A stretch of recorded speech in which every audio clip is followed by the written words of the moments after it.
এয়া অসমৰ দক্ষিণ শালমৰা মানকাছাৰ জিলাৰ খাৰুৱাবান্ধা উচ্চতৰ মাধ্যমিক বিদ্যালয়ৰ পৰিৱেশ। আজি মেট্ৰিক পৰীক্ষাৰ প্ৰথম দিন। সকলো গাৰ্জিয়ানে নিজৰ নিজৰ ল'ৰা ছোৱালীক লৈ আহিছে পৰীক্ষা দিবলৈ। তাৰে এটা দৃশ্য আপোনালোকক দেখুৱাই আছোঁ। তো এই চেগতে মই সকলো পৰীক্ষাৰ্থীলৈ শুভেচ্ছা জ্ঞাপন কৰিছোঁ। চাওক কি ধুনীয়া এটা পৰিৱেশ।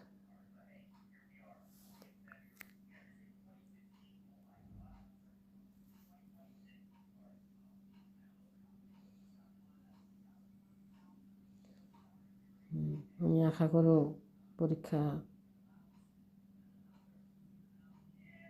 ভালে ভালে হৈ যাওক।